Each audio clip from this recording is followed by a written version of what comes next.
The Enlightenment That Comes with Reverend Dr. Peter Aretambe. Theme: The Story.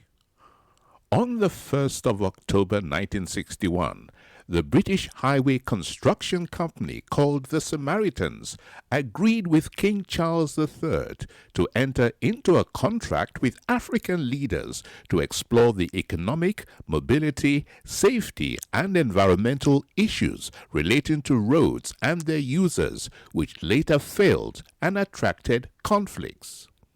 6 months after the contract had been established, King Charles III and the road construction company, the Samaritans, moved their equipment to a town called Ibiagwa in the Upper Bayang region of southern Cameroon. After spending time with the African leaders in Ibiagwa, where these equipments were moved and stationed, King Charles III and the Samaritans Company decided to return to the United Kingdom. A few weeks after their departure to the United Kingdom, an intruder took advantage of the ignorance of the African leaders, as well as their lack of confidence, and convinced them to bring out the contract of agreement that was signed between them and King Charles III, which they did without questioning. This personality took note that the African leaders lacked adequate knowledge of the importance of the initial covenant, which carried vital information relating to the project. Thus, he was able to convince them to terminate the contract without the approval of King Charles III. The intruder deemed that the African leaders already had the equipment, the plan, and the knowledge required to operate effectively on their own in the absence of King Charles III. Following this rebellion, King Charles III arrived in Ibiagwa from the United Kingdom, only to discover that the African leaders had already terminated the contract of agreement between them and King Charles III without any prior notice. Upon realizing, King Charles III frowned at the African leaders for taking such an unreasonable decision tantamount to self-destruction. He unveiled his intention to build their economy, improve on their security, as well as their environment in order to enable them to move about and operate in Ibiagwa. On their part, the African leaders replied King Charles III that their action was influenced by the intruder, who convinced them that they had all it takes to live on their own without the assistance of King Charles III. After listening to their reply, King Charles III expressed his regret as this action amounted to gross misconduct, hence suspending the project at Ibiagwa for the time being. However, prior to his return to the United Kingdom, King Charles III promised that he was going to send his son, who is a general, to Ibiagwa to ensure that the intruder is arrested and punished, a decision that rekindled hope in the African leaders about the future. When King Charles III returned to the United Kingdom, he quickly reacted as promised.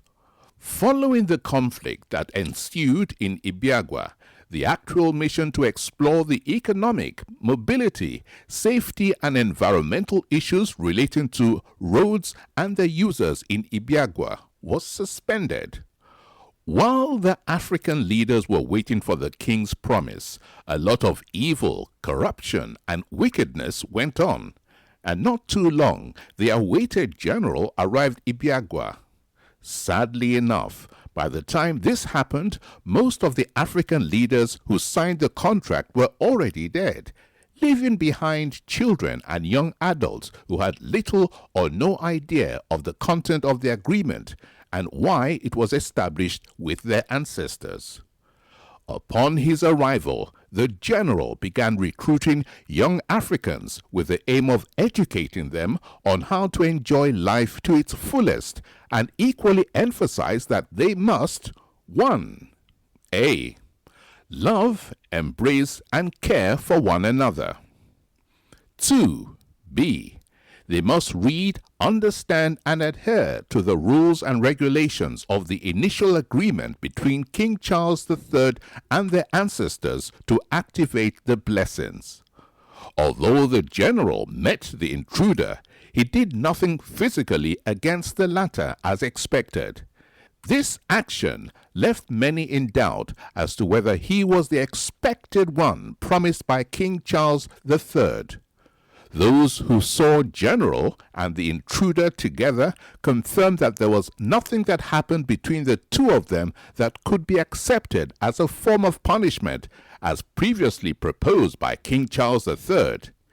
Instead, they admitted that the intruder attempted to distract the general from educating those he had recruited.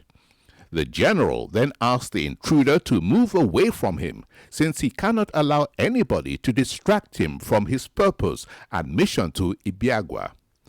Although the actual assignment from King Charles III was that the general should arrest and punish the intruder, a situation which ended up not being realized, he rather began training the natives who accepted his invitation to learn the knowledge he brought with him.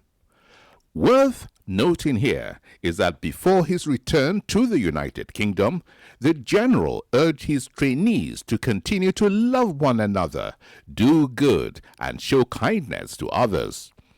After the return of the general to the United Kingdom, the natives who sat and ate with him began to fight the intruder, an act which is contrary to the teachings they received from the general. At the same time, they were expecting awards from King Charles III for attacking the intruder, who also has the right to report them to King Charles III, or even kill them where possible. As time passed, the natives faced difficulties in life which made them fight one another as well as the intruder. They finally resolved to request the return of the general as soon as possible to judge them and the intruder, the only hope left for them. End of story. Reflective question. Do you believe or not that the above story is a summary of the Bible? Provide your evidence in not more than 500 words for an award.